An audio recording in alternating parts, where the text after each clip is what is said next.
Hi, I am Dr. Felice Gersh, your integrative OBGYN physician. Last fall, I gave a talk at a medical conference on what I viewed as a really important topic, and very few, they're all medical professionals who were attending, actually knew too much about it. So it became very eye-opening to me that this is something that I really need to start sharing widely.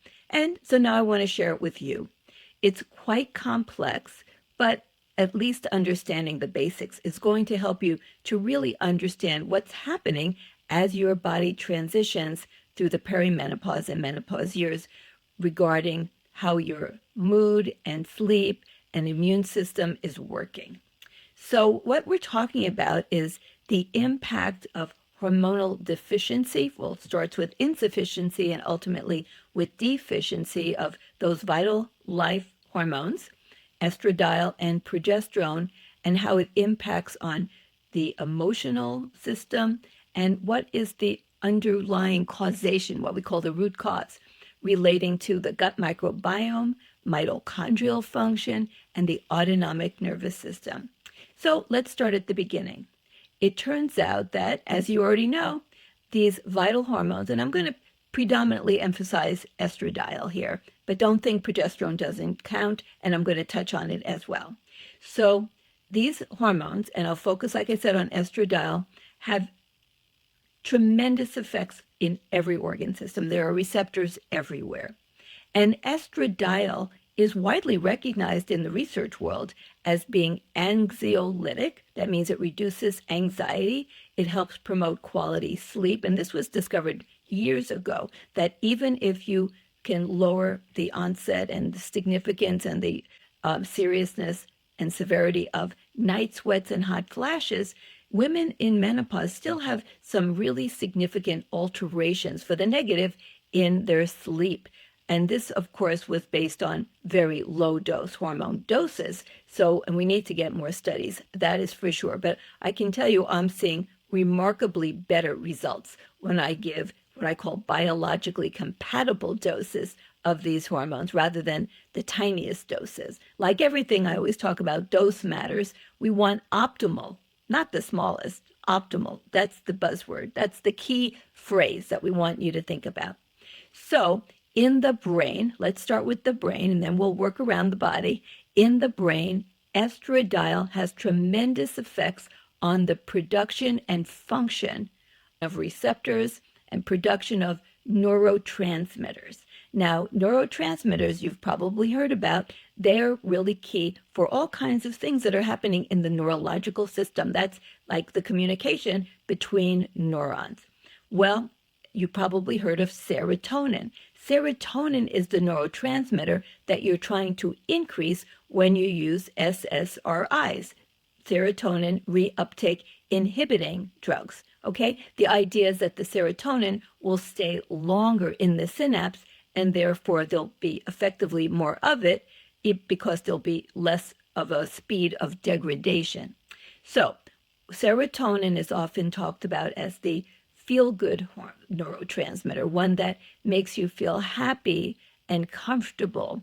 And from serotonin comes that vital neurotransmitter slash hormone slash peptide that I'm sure you've heard of called melatonin. Well, all melatonin comes from serotonin. And in order to make an adequate amount of serotonin, you need an adequate amount of estradiol. Yes, you do. So in the brain, and also in the gut, which makes a ton of serotonin, you need to have the proper amounts of estradiol for the production and also for the receptor function. Well, of course, if you don't have enough estradiol, you'll have a serotonin insufficient state and then a melatonin insufficient state. Well, what about other neurotransmitters? How about dopamine? Dopamine is another really important neurotransmitter for mood. And estradiol is critical for the production and also the function of the receptors for dopamine. So that's another really important one.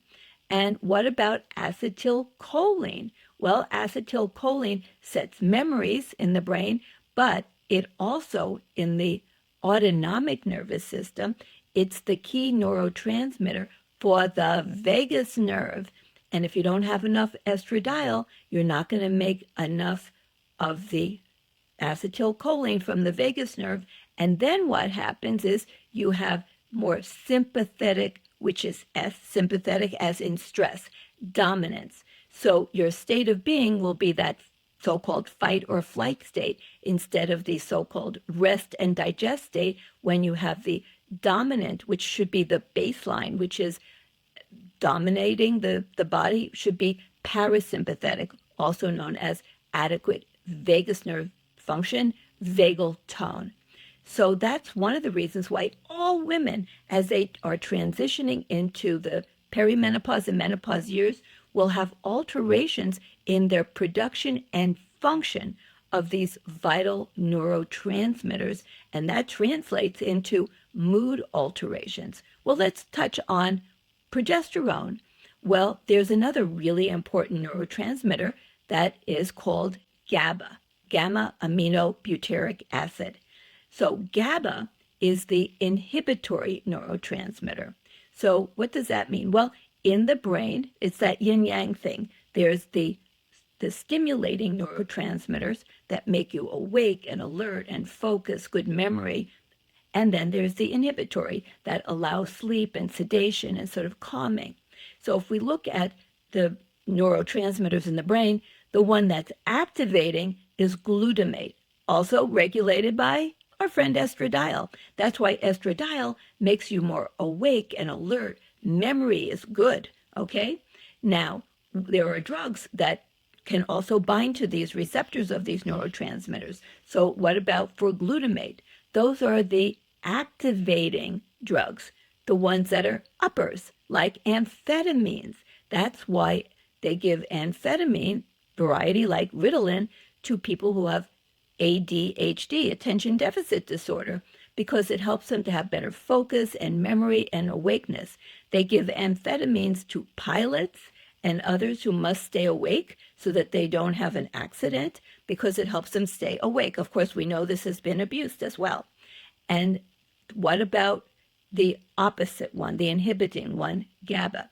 Well, that puts you in a more tranquil and sleepy state. And of course, when you're sleeping, you're not making great memories, you're not focusing. And GABA is mainly regulated, but not exclusively, by progesterone and its metabolite, allopregnanolone. Now, actually, estradiol also has a role in GABA. So nothing is simple, nothing is straightforward.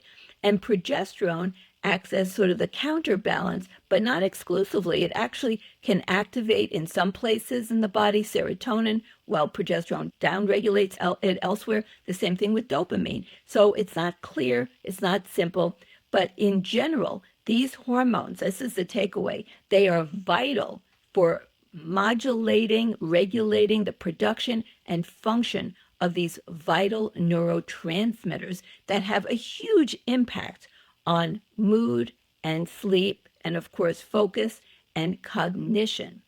In terms of progesterone, if you stop ovulating, you will make no progesterone.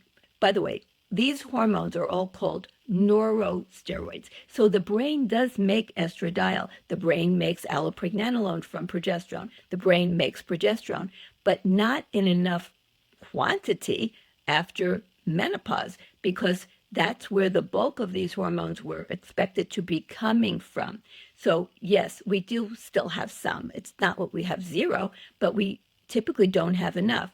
In terms of statistics, a woman who's never had any mood problems ever, her chance as she transitions into menopause of having mood dysregulation is doubled what it was. And if she's had previous problems like postpartum depression, PMS, generalized anxiety disorder, and such, her risk of having a serious mood problem increases 400% as she transitions into perimenopause and menopause. That's one reason why a quarter of women get new starts on SSRI antidepressants in their 40s. Now, I'm not against any psychiatric drugs that are necessary. I want that very clear.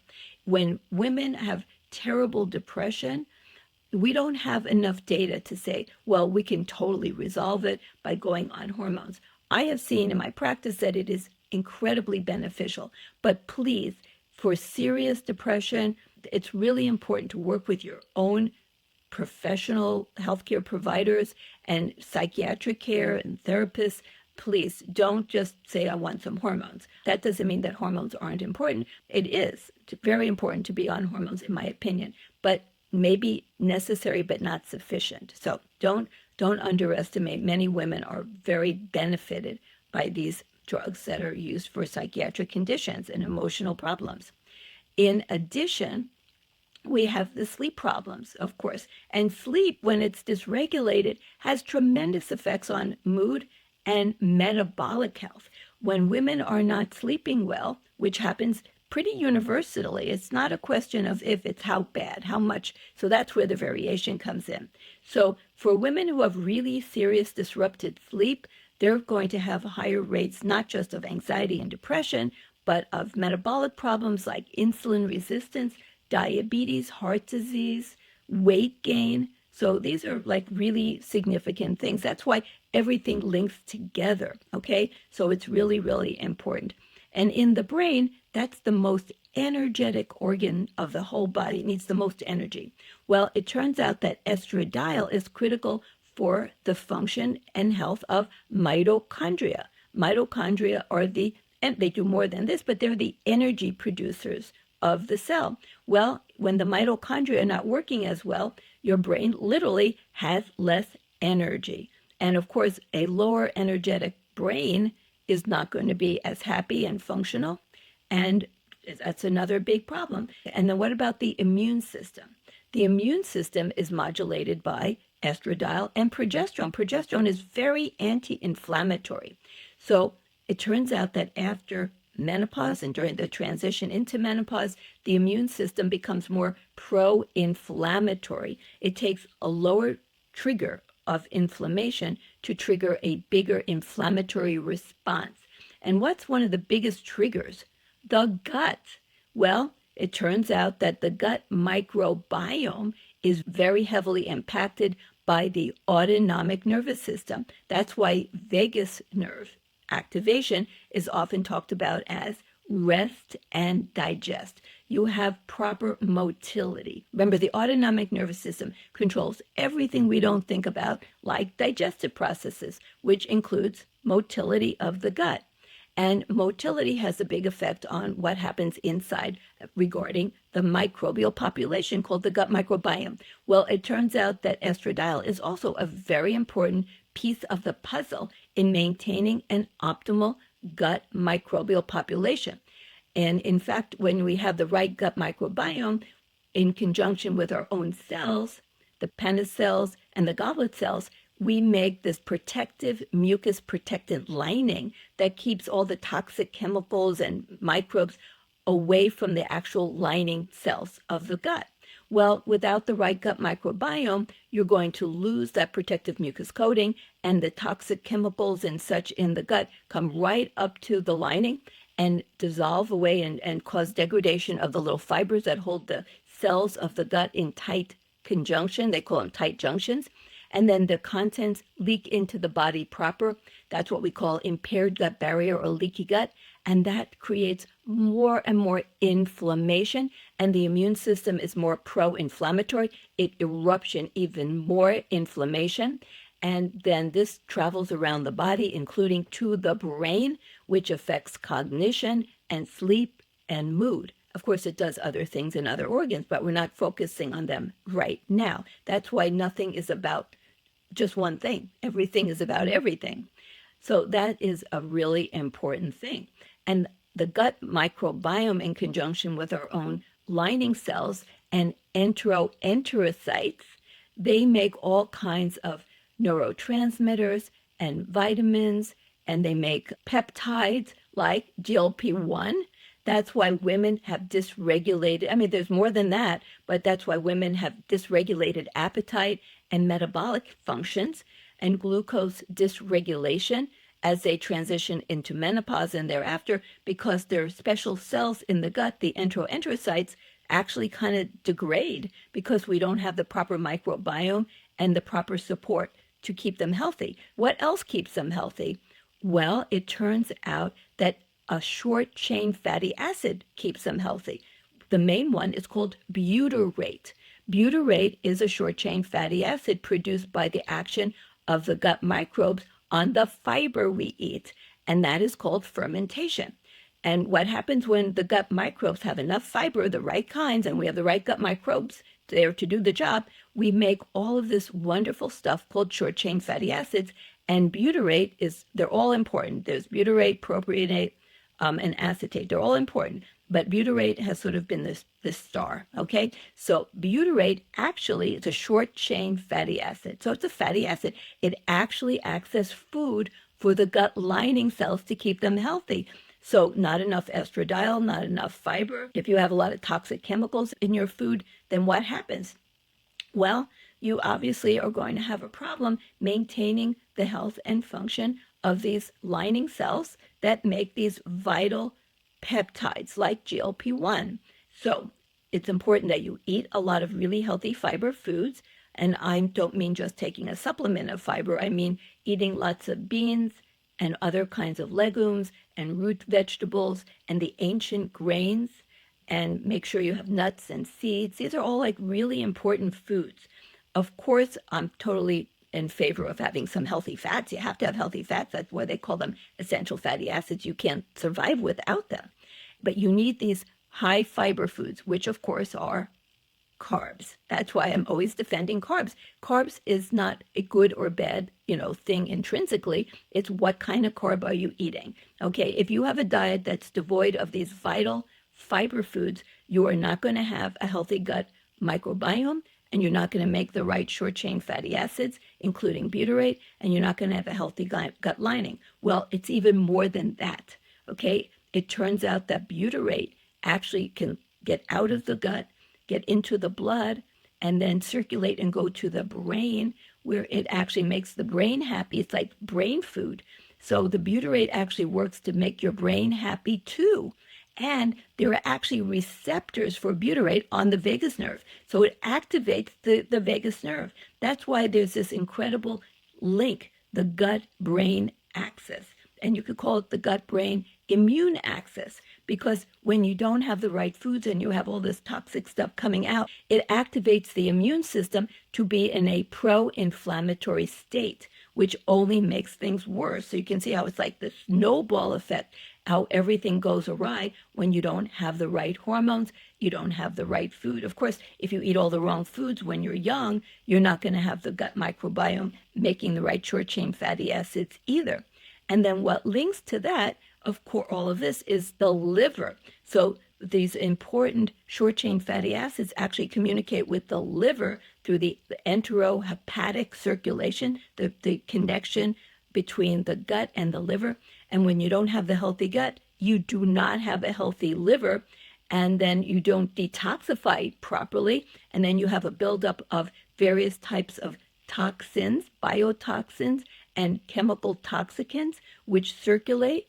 And when you don't have enough estradiol, the lining cells of what's called the blood-brain barrier. This is the vascular system that is in the brain that is supposed to keep out toxic chemicals and biological toxic stuff like viruses and bacteria from entering into the brain. Well, that requires healthy arteries. You need to have healthy vascular system to act as its own barrier to keep those toxins from getting into the brain through that blood-brain barrier. Well, the blood-brain barrier without enough estradiol literally becomes like a sieve, and all the toxic materials leak into the brain itself, creating more havoc, activating the immune system, which then creates more neuroinflammation and damages our neurons and creates all this inflammatory state. And we now know that mood is very related to neuroinflammation. So if you have inflammation in your brain for all of these reasons, you will not have good sleep, you will not have good cognition, and you will have mood disorders. So you can see it all is intertwined and complex.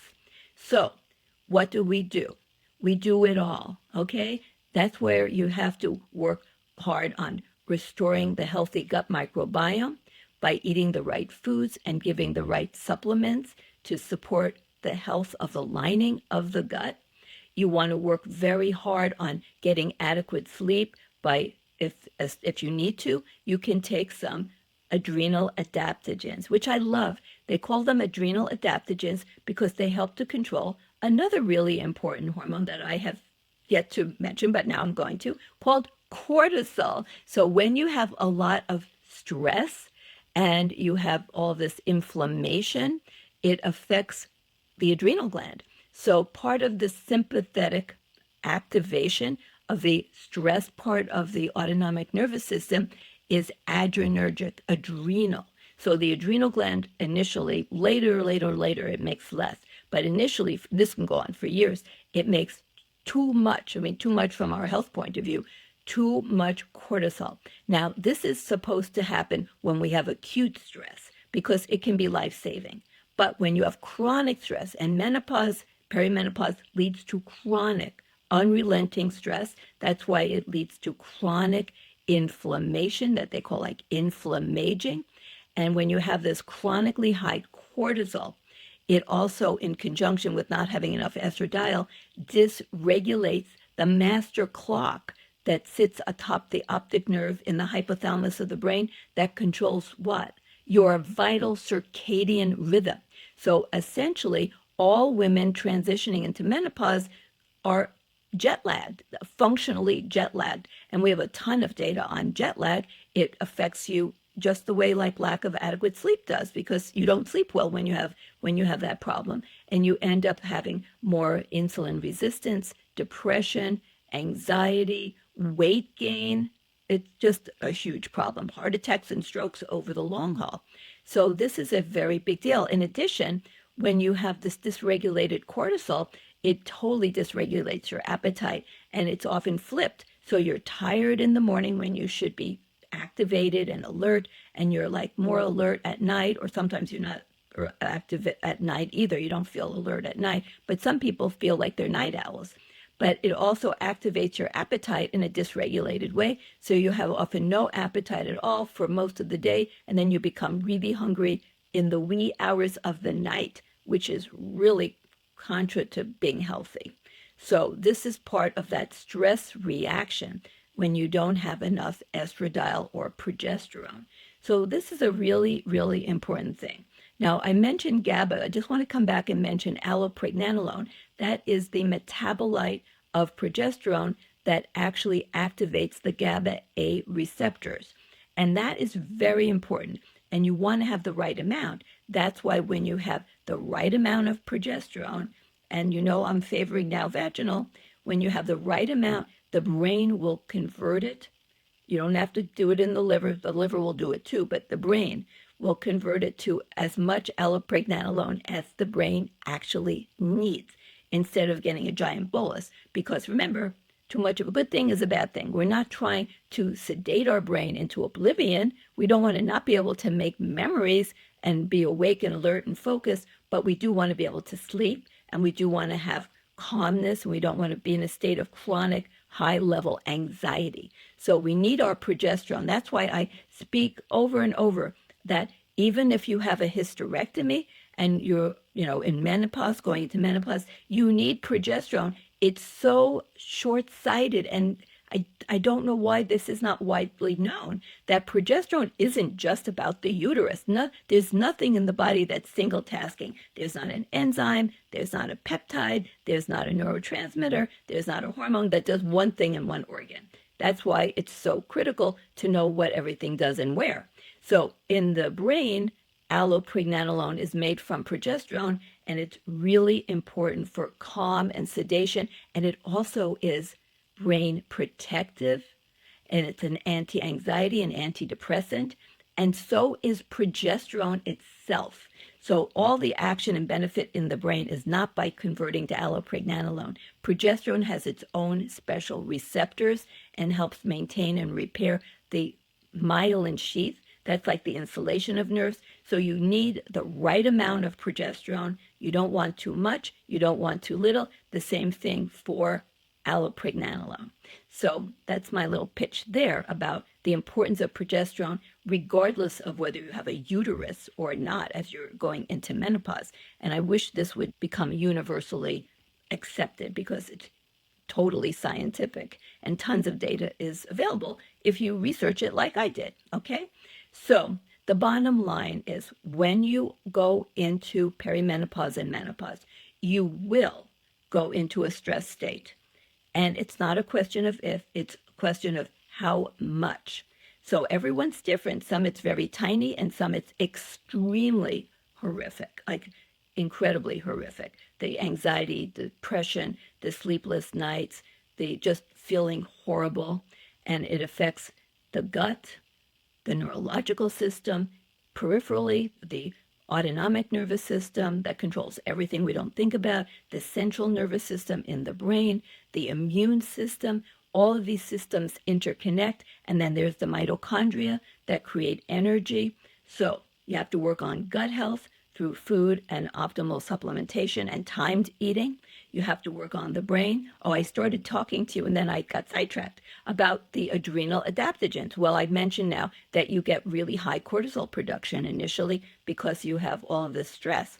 And stress is sympathetic. Okay, so when you have too much cortisol, there are some herbals that I love that help to tone it down. So the most famous one you may have heard of is ashwagandha. That's an Ayurvedic herb.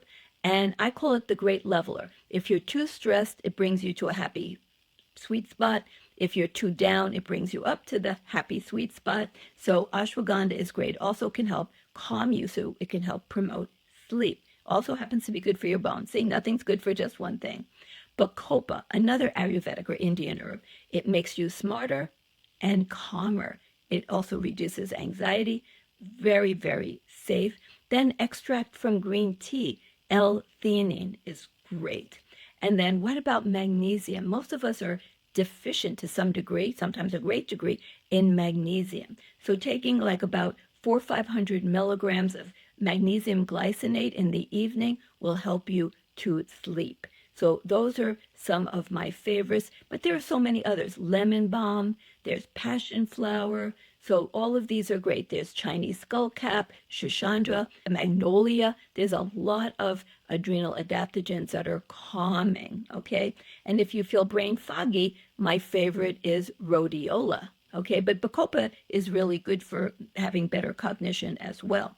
And then in terms of energy production, to have more energy in your brain, I like the products that have urolithin A, and I like the precursors to NAD, like NMN, and nitric oxide is so important for brain health. So I use nitric oxide lozenges to help increase the production of that vital gas, antioxidant hormone. There's so many things you could call it, nitric oxide. So those are just a few, okay? There's like long lists of things. And then there's gut support, like with glutamine and zinc carnosine and digestive enzymes. So there's a whole lot of things that we can do to improve gut health and sleep. A lot of the same things that are for adrenal adaptation are also good for promoting sleep as well, because sleep, they're not sleeping pills. They're more like calm facilitators. In order to fall asleep, you have to have calmness. You can also give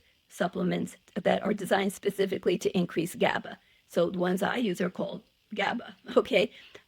So we definitely want to incorporate all of these wonderful additive tools to our therapeutic toolbox to help, because even when we give hormones, even when we do mind-body practice, I love meditation and I love body work, massage, craniosacral massage. I love essential oils like lemon and lavender and rose geranium. But even when we do all these things, which I love, it still may be that, you need to see a professional in the psychiatric arena.